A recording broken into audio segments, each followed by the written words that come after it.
나눠서 제가 말씀을 드리려고 합니다. 저는 윤리가 전공은 아닙니다. 그런데 윤리가, 기독교 윤리가 너무도 중요하다는 그런 말에 저는 100% 공감합니다. 기독교 윤리, 도덕성은 하나님에서 비롯된 것이다 라고 말할 수 있습니다. 하나님이 의로우신 분이시고 하나님이 온전하신 분이시기 때문에 거기서부터 기독교 윤리가 나온다 말할 수 있습니다. 윤리를 빼고 성경을 말할 수 없습니다. 윤리를 제외시키고 복음을 이야기할 수 없습니다. 분리할 수 없는 것은 바로 그 윤리적인 속성이 하나님과 관계가 있기 때문입니다. 에베소서 초반의 1장 4절과 5절에서 하나님께서 우리를 선택하시고 예정하셨다라고 말씀하실 때, 그러면서 우리를 하나님의 아들들이 되게 하셨다라고 말씀하셨을 때에 그 하나님의 아들들이 어떤 하나님의 아들들이냐라는 이야기를 한 적이 있습니다. 그것은 바로 거룩하고 흠이 없는 존재다. 다시 말해서 거룩하고 흠이 없는 하나님의 아들들이 되도록 우리를 선택하시고 예정하셨다라는 것입니다. 우리가 하나님 앞에서 거룩하고 흠이 없는 존재, 거룩하고 흠이 없다라는 것은 결국 같은 말인데요. 하나는 좀 긍정적으로, 하나는 조금 부정적인 말을 써서 이야기했지만 반복적인 강조법일 것입니다. 그런데 우리가 하나님 앞에 하나님의 아들들이지만 하나님의 아들들로서 거룩하고 흠이 없는 하나님의 아들들이 될 수 없으니까, 우리 존재가 될 수 없으니까 하나님께서는 그의 아들을 보내셔서 우리를 위해서 죽게 하시고 피를 흘려서 우리 대신 죽게 하셔서 우리의 죄를 용서하시고 우리를 구원으로 이끌지 않으셨습니까? 그래서 우리를 거룩하고 흠이 없는 존재, 거룩한 하나님의 아들들이 될 수 있는 자격을 허락하셨다. 이것이 복음입니다. 그런데 거룩한 하나님의 아들들이 된 우리가 거룩해야 될까요? 거룩하지 말아야 될까요? 세상에서 또 교회에서 우리가 거룩한 자가 돼야 하나요? 아니면 거룩하지 않아도 됩니까? 이 문제입니다. 기독교 윤리란 근본적으로 우리가 거룩해지려고 100% 할 수 없으므로, 그것으로 우리가 하나님께 나갈 수 없으므로 하나님이 우리를 거룩하게 하셔야 되지만, 또 하셨지만, 그러나 우리를 거룩하게 하신 것으로 끝난 게 아니라 거룩한 존재로 계속 나갈 수 있도록 성령으로 우리를 이끌어 가시고 또 우리에게 그것을 원하시기 때문에 우리가 거룩한 자로 점차 되어가는 것, 이것이 기독교 윤리입니다. 오늘 말씀 가운데 하나님께서 바울을 통해서 우리를 부르시는 명칭이 두 가지가 있습니다. 하나는 3절에 성도라는 이름이죠. 그 성도라는 말 자체가 무슨 뜻입니까? 거룩한 자라는 뜻이죠. 성도는 거룩한 자입니다. 하나님께서 거룩하게 만드신 자다라고 하셨지만 오늘 말씀 보시면 성도에게 마땅하니라 마땅하지 않다라는 말을 왜 합니까? 성도가 본질적으로 그리스도로 인해서 거룩하게 됐다 할지라도 그 삶이 거룩해야 한다. 성도에게 거룩해야 되는 것은 당연하다라는 말입니다. 이 성도로서, 하나님의 거룩한 아들인 성도로서 우리가 거룩해야 되는데 오해하는 경우가 좀 있는 것 같아요. 우리가 교회는 용서받는 곳이다. 맞습니다. 사회에서 죄를 짓지만 교회에서 용서받으면 된다. 틀립니까? 맞습니까? 한편으로는 맞죠. 사회에서 죄를 좀 짓더라도 교회에서 용서받을 수 있습니다. 없습니까? 있습니다. 교회는 용서받는 곳입니다. 하나님의 용서를 체험하는 곳입니다. 죄사함 받는 곳입니다. 맞습니다. 그러나 세상에서는 죄를 짓고 교회에서 용서받으면 되지. 맞습니까? 그건 틀린 이야기입니다. 그건 틀린 이야기입니다. 세상은 죄를 짓는 곳이니까 죄를 지어도 상관없다라고 생각하면 그건 성도가 아니죠. 교회에서만 죄를 짓지 않으면 된다. 그럼 교회에서도 죄 짓게 돼 있어요. 그런 생각 자체가. 그래서 우리가 교회에서는 용서를 받고 사회에서는 죄를 짓는다가 아니라 죄 사함 받은 우리가 세상에 나아가 현장에서 빛이 되어야 된다.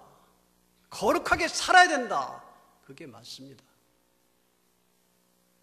가정에서 거룩하게 살아야 된다. 그게 맞죠.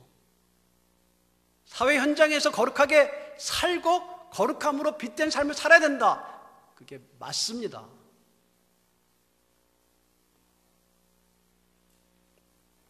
사랑도 마찬가지죠. 사랑해야 된다고 했을 때 교회에서만 사랑하면 됩니까?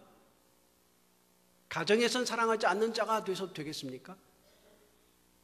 사회와 직장 현장에서 사랑하는 자, 섬기는 자, 자비를 베푸는 자가 되지 말아야 됩니까? 아니죠. 똑같이 물론 정도의 차이가 있고 하는 내용의 차이는 있을 수 있지만 기본적으로 그리스도인들은 사랑하는 자여야 되고 가정에서, 사회에서, 교회에서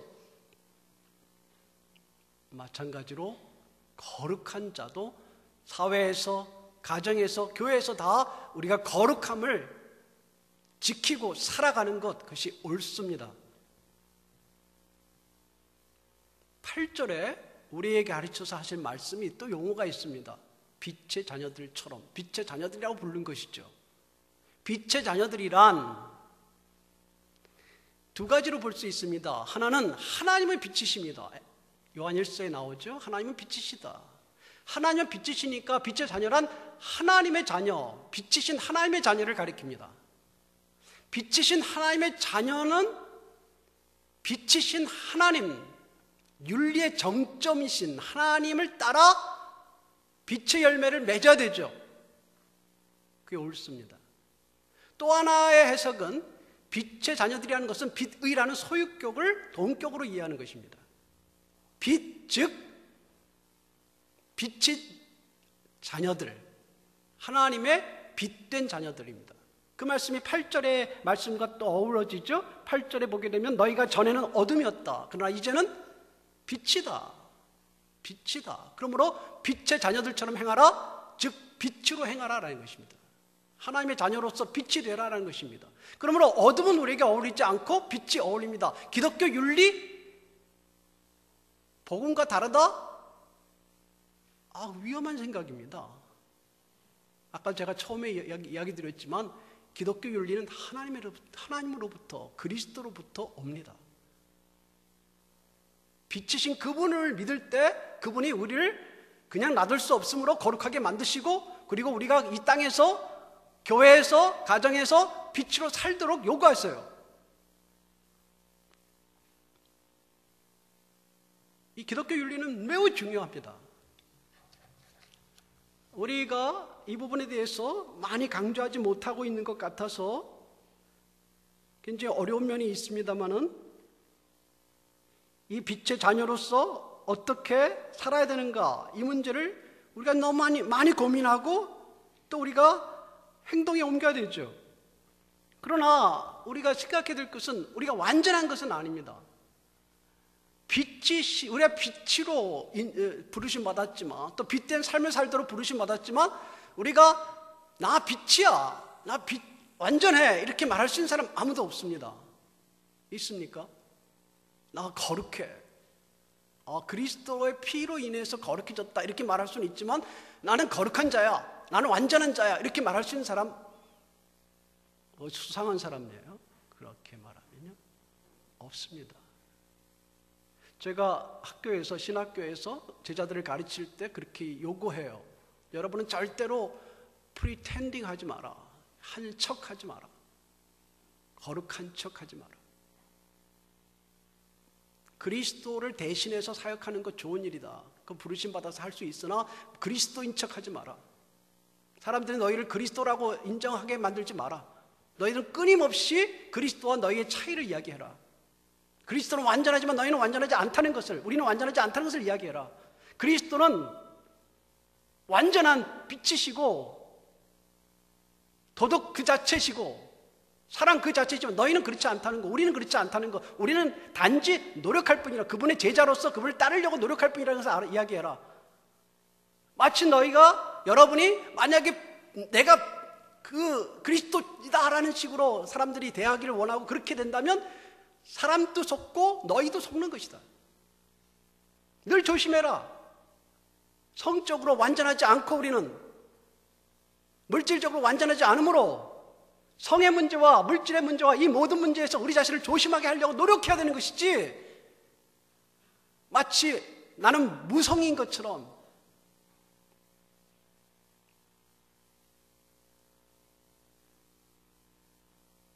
여성의 문제에 대해서 남성의 문제에 대해서 자유한 것처럼 절대로 그러지 말아라. 누구도 자유한 사람이 없다. 우리가 하나님이 아니기 때문이다. 교인들을 속이지 말아라. 좀 그렇게 이야기합니다. 맞죠?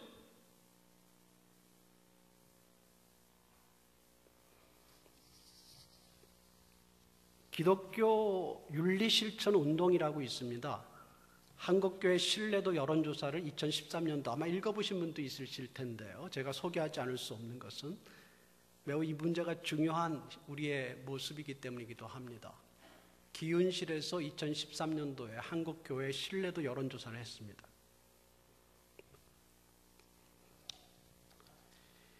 종교기관의 신뢰도 우선순위가 세 가지 종교의 가톨릭과 불교, 또 우리 기독교의 신뢰조사를 했을 때에 신뢰도 순위가 가톨릭이 29.2, 불교가 28%, 기독교가 21.3, 가장 낮았습니다.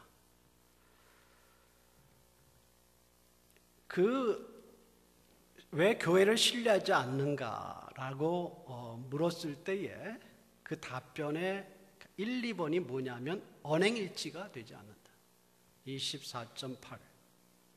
교회 내부적인 비리와 부정부패가 많다. 21.4.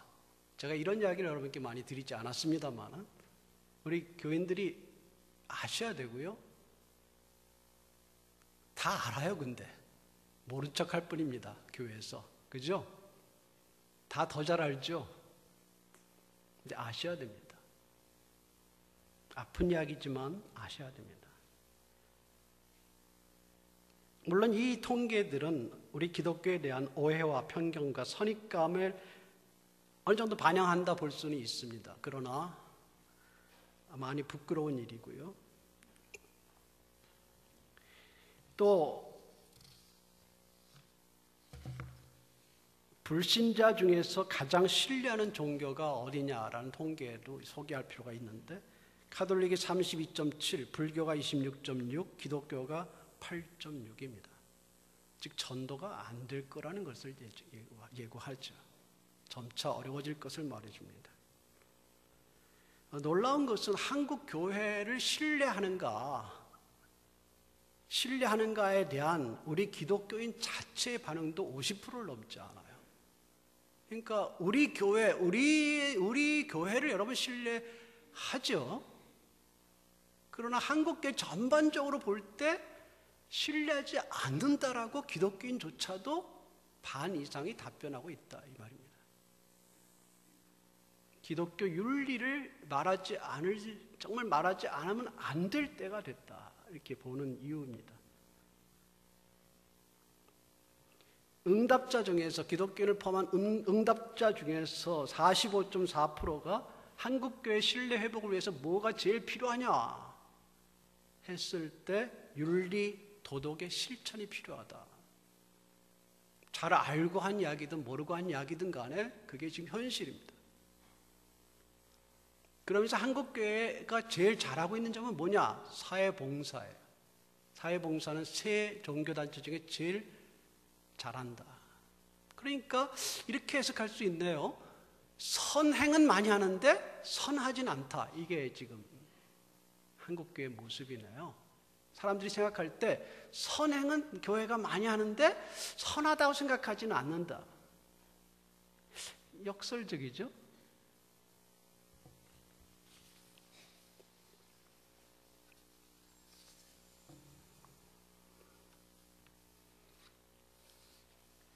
우리가 이 성도로서 빛의 자녀들로서 우리 교회가 나아가야 되는데 지금 우리들의 모습이 그러냐라는 것에 대해서 한국교회 스스로 지금 좌절감을 느끼고 있는 것입니다.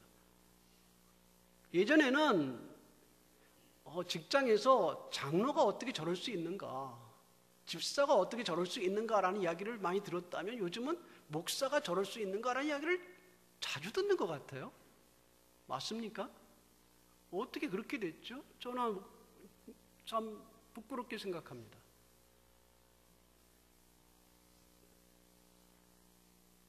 이 시간이 단지 우리의 그 기독교 지도자들, 우리 교회 지도자들에 대해서 안타깝게 생각하고 그들을 탄핵하는 그런 시간은 아니에요.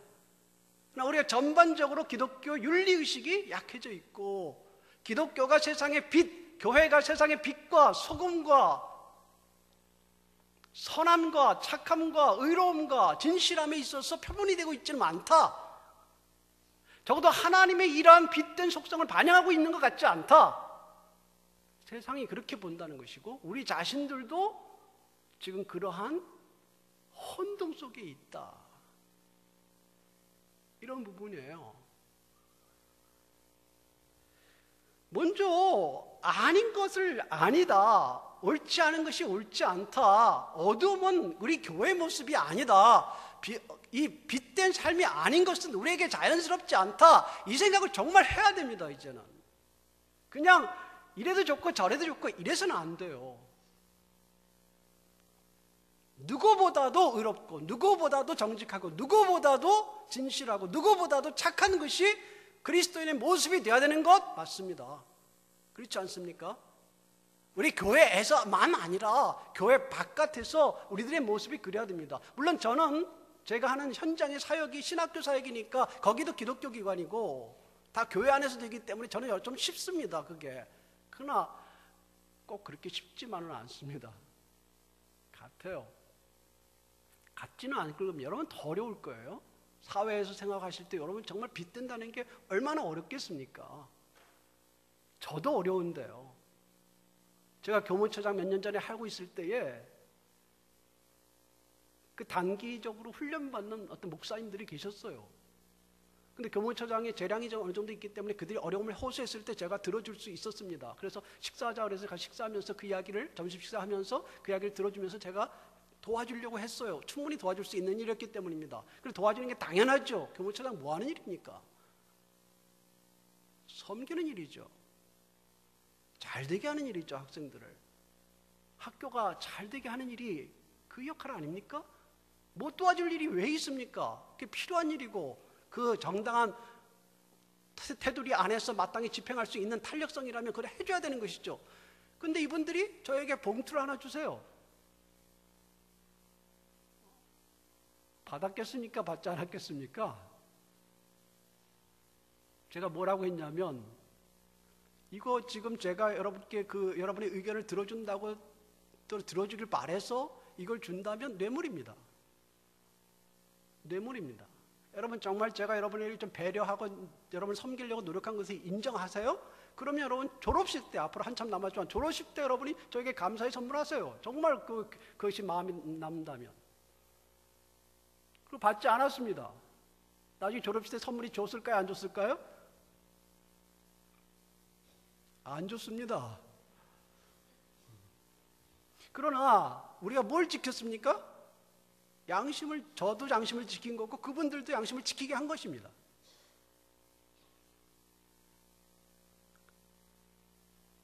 이것이 작은 일에 불과할지 몰라도 우리가 해야 될, 선택해야 될 성도의 마땅한 바입니다. 목사는 그렇게 해야 되고 성도는 그렇게 하지 말아야 되고 성도는 그렇게 해도 되고 목사는 목사이기 때문에 이제 그렇게 하지 않아도 되고 이런 게 없어요. 다 성도거든요. 거룩한 자거든요. 빛이거든요. 빛의 자녀들이거든요. 다 우리가 있는 곳에서 빛된 삶을 살아야 되고 정직하게 살아야 되고 순전하게 살아야 되고 착하게 살아야 되고 의롭게 살아야 되는 거죠. 그게 우리의 자연스러운 모습입니다. 그게 우리의 자유예요. 오늘 말씀의 3절에 말씀하시는 게 있습니다. 뭐를 하지 말라고 이야기하세요? 음행과 온갖 더러운 것과 탐욕은 너희 중에 그 이름이라도 부르지 말라.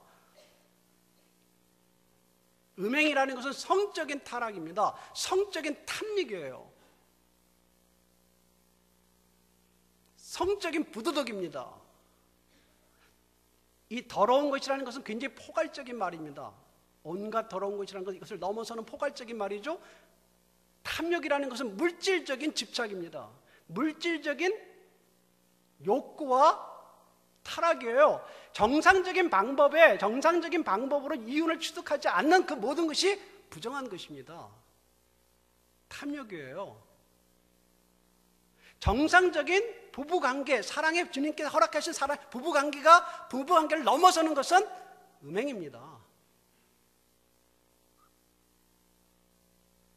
온갖 더러운 것이란 이 두 가지를 합친 것으로 보입니다. 이 두 번째 단어가 사실은 음행과 탐욕을 포함시켜서 또 다른 것까지 포함시켜서 말하는 포괄적인 용어인 것 같아요. 온갖 더러운 것, 모든 더럽다 이거예요. 하나님 보시기에 역겹다 이거예요. 옳지 않다 이거예요. 이름이라도 부르지 말아라는 말은 이름을 입에 대지 말라는 그런 뜻이 아니라 이름과 본질이 근본적으로 같거든요. 따라서 그것을 추구하지 말아라. 갈망하지 말아라. 정상적으로 너에게 주어진 결혼관계와 부부관계와 정상적으로 주어진 물질관계를 넘어서서 너희들이 욕구를 갖지 말고 그것에 대해서 탐닉하지 말아라. 기독교인들이 그건 크리스찬들의 성도들의 합당한 것이 아니다. 행동에 대한 문제입니다만은 그렇게 이야기하신 것입니다. 이걸 좀 더 보충해서 4절에 조금 더 추가해서 4절은 말에 대한 이야기를 하는 것으로 보입니다. 누추함과 어리석은 말과 희롱하는 말이 마땅치 않다 이렇게 이야기하셨는데 그 말은 말과 관련되어 있어요. 물론 이게 누추함은 추잡함입니다. 추잡함이고 외설이에요. 그러니까 성적인 것과 관련이 있습니다. 근데 이건 말과 행동을 다 포함하는 것이지만 그 다음에 나오는 말들이 연속해서 말을 이야기하니까 어리석은 말. 어리석은 말은 좀 더 포괄적인 것 같아요. 아까 더러운 것이 포괄적인 것이 이 두 번째 나온 것이 포괄적인 내용인 것 같습니다. 희롱하는 말, 음담패설 같은 거예요. 이런 말들이 옳지 않다라는 거예요. 말도 옳지 않다라는 거예요. 말로 하는 이유가 뭐예요? 욕구를 분출하는 거죠. 욕구를. 그게 어리석다 이 말이에요. 바보스러운 것이다 이 말이에요. 그게 재밌어요? 그게 어리석다 이 말이에요. 말과 행동이나 다 어리석고 더러운 것이다 이거예요. 그럼 사실은 주님께서 우리에게 마음에 대해서 이야기도 하셨죠. 마음으로 여자를 보고 음욕을 품는 자마다 마음속에 이미 가늠하였다 그래서 마음을 이야기했잖아요. 그러니까 이건 마음까지 정결해야 되니까 크리스찬들은 굉장히 어렵죠. 여기서 완전히 자유할 사람이 없을 거예요. 순간적인 우리가 흔들리는 게 있어요. 마음으로 색만 아니라 탐욕 같은 것도 우리 마음으로 가질 수 있잖아요.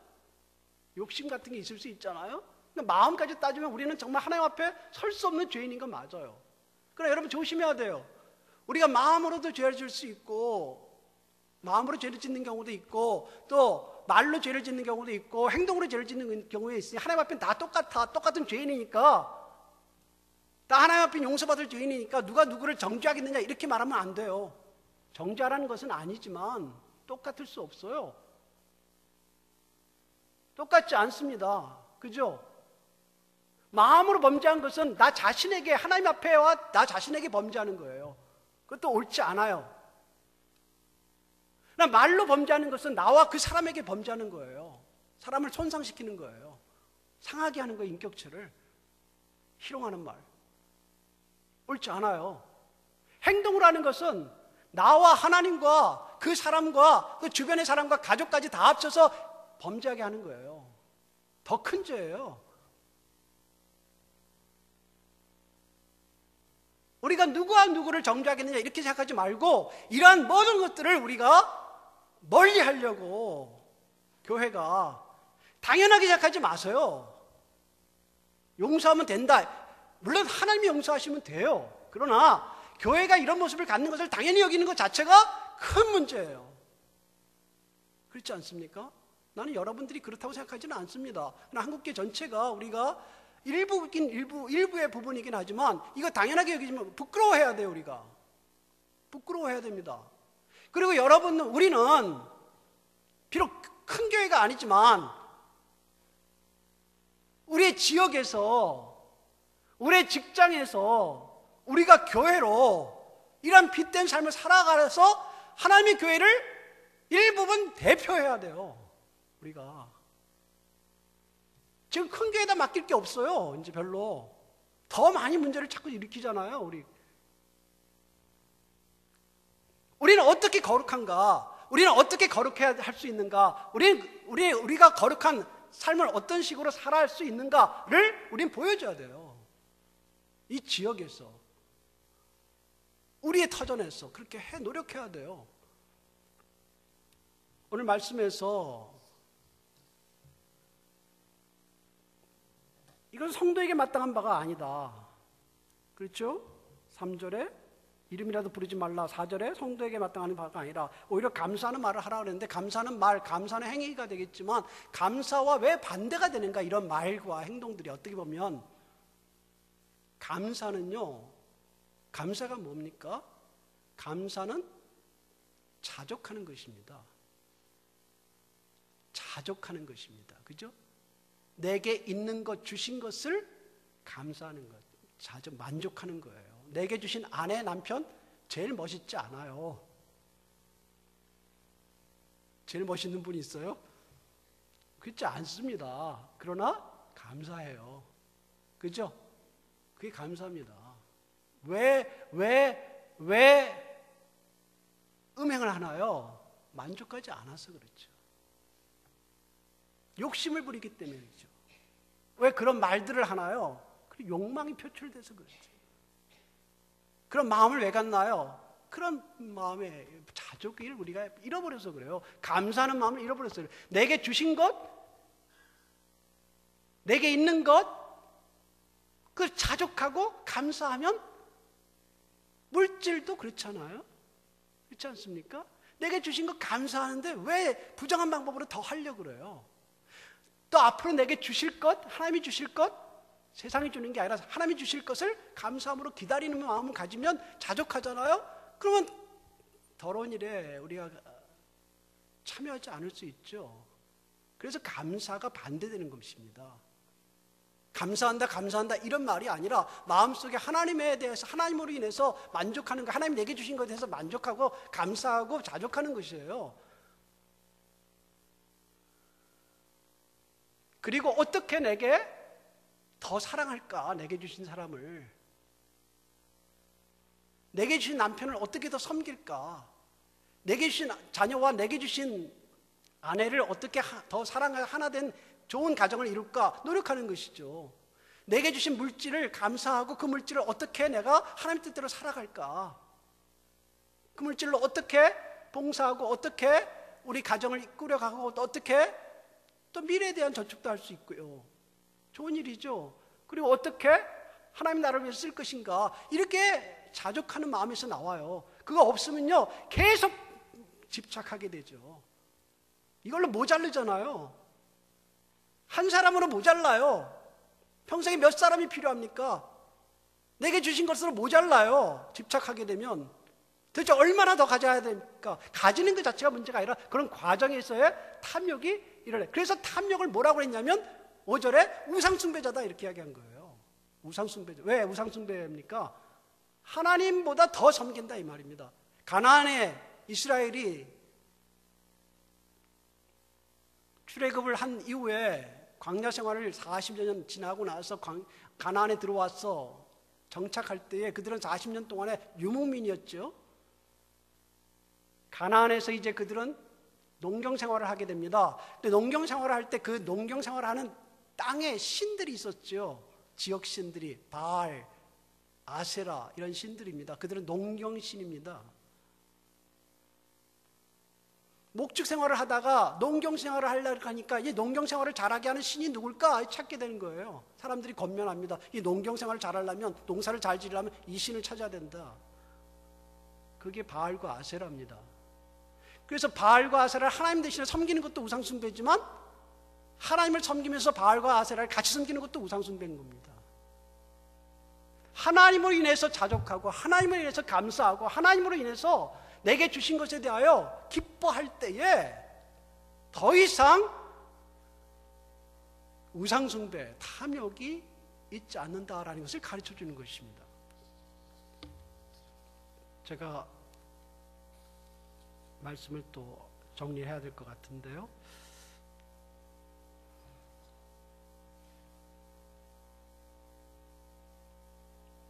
(11절에) 열매 없는 어둠의 일이다 라고 이야기했는데, 열매 없는 어둠의 일이라는 것은 그것이 이 아름다운 열매를 맺지 못하고 다 헛수고가 된다는 것이고, 이 어둠의 일들이, 그죠?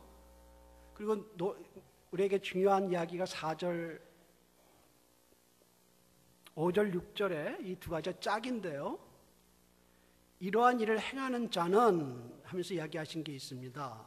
이러한 일을 행하는 자는 하나님의 나라와 그리스도와 하나님의 나라의 기업을 가지지 못한다, 이렇게 이야기했습니다.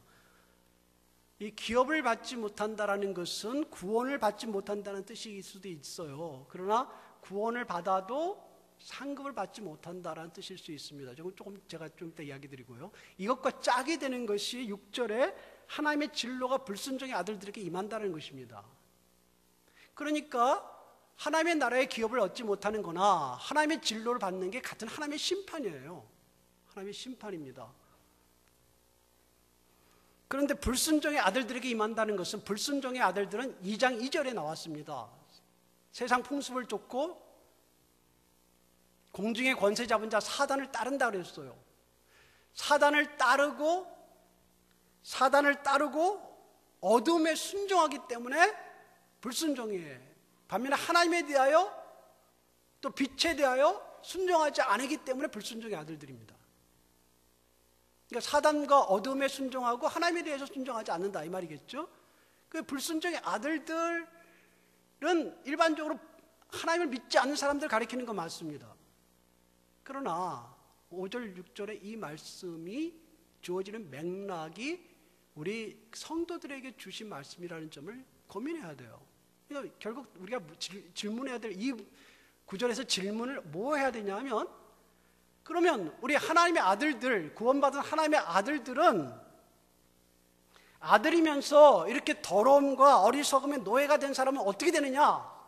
또 마음대로 그렇게 일부 기독교인들 가운데 이렇게 도덕적인 의식을 갖지 못하고 돈을 사랑하고 타락한 자들은 어떻게 되느냐라는 질문이에요.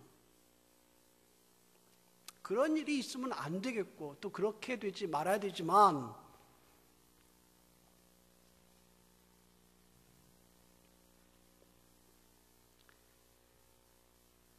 오늘 말씀에서 6절에 누구든지 헛된 말로 너희를 속이지 못하게 하라 라고 이야기했어요. 그 말은 무슨 말이냐면,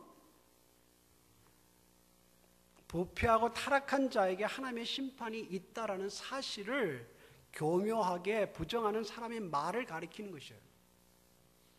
그러니까 하나님을 믿어도 하나님의 그 구원 받았으면 이제 마음대로 된다, 이게 아니다라는 거예요. 심판이 있다라는 거예요. 그 심판이 있으면 문제는 이제 구원을 받느냐 안 받느냐 이 문제겠죠.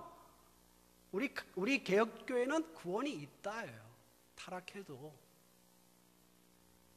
근데 그러면 다 뭐 상관없지 않느냐? 상관이 있어요. 여러분, 그 답을 제가 한 가지 이야기 드리고 마치도록 하겠는데요. 고린도전서 3장, 제가 가끔 인용하는 구절입니다만은 고린도전서 3장 12절에서 15절을 보겠습니다.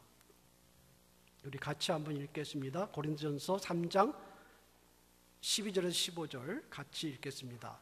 만일 누구든지 금이나 은이나 보석이나 나무나 풀이나 집으로 이 터 위에 세우면 각 사람의 공적이 나타날 터인데 그날이 공적을 밝히리니 이는 불로 나타내고 그 불이 각 사람의 공적이 어떠한 것을 시험할 것임이라. 만일 누구든지 그 위에 세운 공적이 그대로 있으면 상을 받고 누구든지 그 공적에 불타면 해를 받으리니 그러나 자신은 구원을 받되 불 가운데서 받은 것 같으리라.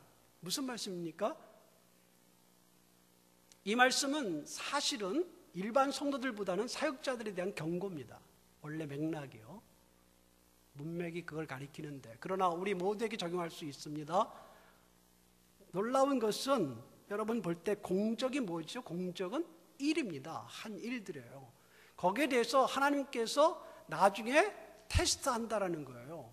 그 테스트했을 때 금이나 은이나 보석이나 나무나 풀이나 집, 인지가 드러나서, 그 말이죠. 금이나 은이나 보석 같은 일들은 어떻게 됩니까? 불이 타도 그대로 있어서 그는 13절에 그 날의 공적을 밝힌다라는 말, 그 날이 언제죠? 심판의 날입니다. 마지막 날. 14절에 공적이 그대로 있으면, 즉 금과 은과 보석, 그게 뭐죠? 하나님의 뜻대로 한 것을 말합니다. 15절, 누구든지 그 공적이 불타면 뭐죠? 풀과 나무와 풀과 집으로 된 거죠. 하나님 뜻대로 하지 않은 것. 그럼 뭐를 받습니까? 해를 받습니다. 그죠? 자, 14절과 15절은 대조가 됩니다. 상을 받는다, 해를 받는다. 그게 뭐죠? 심판입니다. 그러나 자신은 구원을 받되, 구원을 받는다 나왔죠? 불 가운데 받은 것 같으니라. 그게 심판. 심판이라는 게 구원 못 받는 심판은 아니죠. 여기서 말하는 심판은요. 그러나 불 가운데 받아서 상급을 받지 못하는 구원을 받는다. 그게 뭘 말하는 거냐? 우리는 알지 못합니다. 알지 못합니다. 구체적으로. 그날이 돼야 알 수 있습니다. 그러나 성경은 이런 이야기를 종종 해줬습니다. 똑같다고 말하지 않았습니다. 구원받았으니 아무렇게나 살아도 나중에 다 무조건 하늘 나라 가서 잘 될 거다, 이런 이야기 많지 않아요.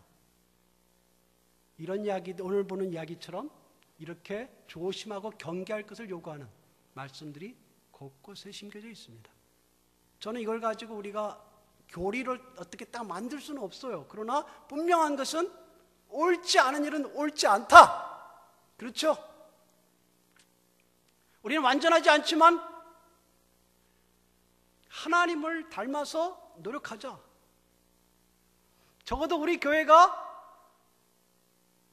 이 사회에서 빛과 소금이 되자.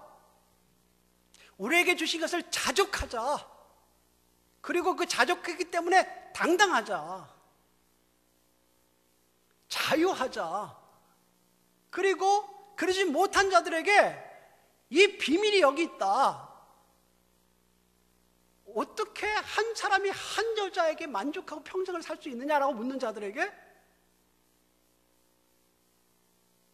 그렇죠? 할 말을 하자. 평생 만족할 수 있다. 그렇게 정처 없이 떠돌지 않아도 만족할 수 있다. 어떻게 물질 없으면 죽겠다고 하는 사람들에게 어떻게 물질이 좀 없어도 자유할 수 있느냐? 이걸 보여주자. 알려주자. 이게 기독교인의 자유예요. 이게 기독교인의 특권이에요. 이게 하나님의 아들 된 우리의 모습이에요. 여러분에게 하나님의 은혜가 있고 한 주간 또 우리가 싸우고 승리하는 한 주간 되시기를 주님의 이름으로 축원합니다. 기도하겠습니다. 하나님, 우리가 이 시간에 하나님의 말씀을 또 생각하고 우리에게 다시 힘주시기를 간구했습니다. 우리 한국교회가 또 우리의 모습이 일어나서 빛을 발하고 하나님께로 나아갈 수 있고 사람들에게